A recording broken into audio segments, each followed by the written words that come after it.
Can't believe it's already morning. I had a good night's sleep last night, but I always feel like I'm a lighter sleeper when I'm away from home for some reason. Anyway, I just finished up eating breakfast a few minutes ago, and I'm currently looking at the trail maps to determine where I need to be at various parts of the day today. From the looks of things, I should be stopping for lunch somewhere around the Abington campsite, which is actually fairly close to the river I had seen yesterday afternoon. And should be setting up camp close to the Old Hickory campsite, which is on the outskirts of a forest near the Pinewood Glades, which looks really beautiful from the photos I was looking at before I left. As for the trail itself, it seems to be much hillier and challenging than the trail I had traversed yesterday, since the upcoming stretch of trail does enter the more mountainous parts of the Appalachia. This should lead to a lot of nicer views though, provided the weather and the trees don't obscure too much of it. Looks like it'll be a mostly sunny day today though, if the sky above is anything to go by, so I'll be sure to make note of any noteworthy views I encounter. Going to get geared up and head out onto the trail now, but I'll check in at lunchtime or before then if anything interesting happens between now and then. Alright, just arrived at the Abington campsite at approximately 1:30 p.m. and I'm getting ready to prepare lunch in a bit. I figured I'd give an update while I get all that ready to save time. The first part of the hike today went pretty well overall, though I almost slipped and fell navigating a particularly steep uphill part of the trail about an hour after I had left the Evanston campsite this morning. And the trail followed the river's contours for the most part and saw a couple of fairly nice views while walking along the river. However, none of them were as good as the one from yesterday afternoon.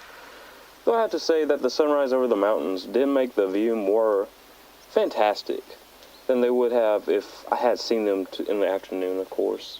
The number of people on the part of the trail I just hiked has dropped down considerably from yesterday. Though I admit you don't typically get too many day hikers this far out onto the trail. The next trailhead is more than a day's walk from here anyway, so this part of the trail doesn't see too much traffic other than backpackers like me.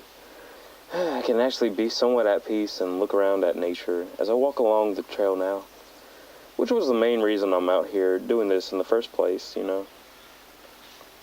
Alright, I'll end this here for now since lunch is almost finished cooking and I kind of want to eat quickly and get back out on the trail. Since I am a little behind schedule and would like to make up for some lost time. See you later. I'm back and I just set foot in the Old Hickory campsite at about 6:40 p.m. if my watch is accurate. A little later than expected, but not by any crazy amount or anything. I'll go ahead and get dinner started while I finish this entry.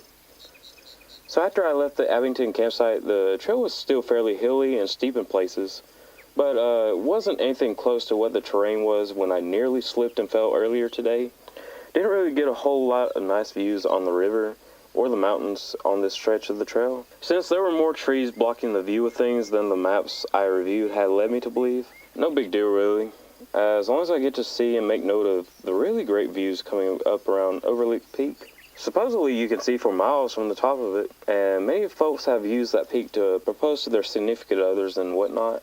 So if it's that picturesque, I really got something to look forward to later. I didn't encounter a whole lot of people on the stretch of trail between the Abington and Old Hickory campsites. As I mentioned earlier, that's not entirely surprising, since there isn't any trailheads along the particular stretch, and that would reduce the number of day hikers on that part to almost nobody, unless you're moving along at a decent clip with no backpack or anything.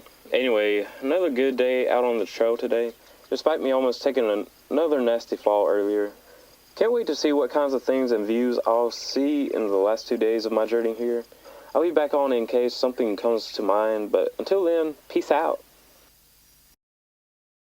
Okay, so I heard this really weird sound a few seconds ago, and I wanted to get this on record so I can try and determine what it is when I get back home. It kind of sounded something like... Yeah, that sound.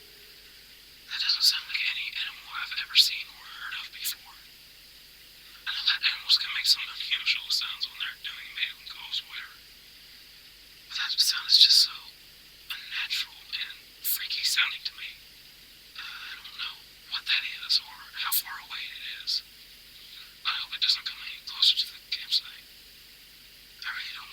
of them.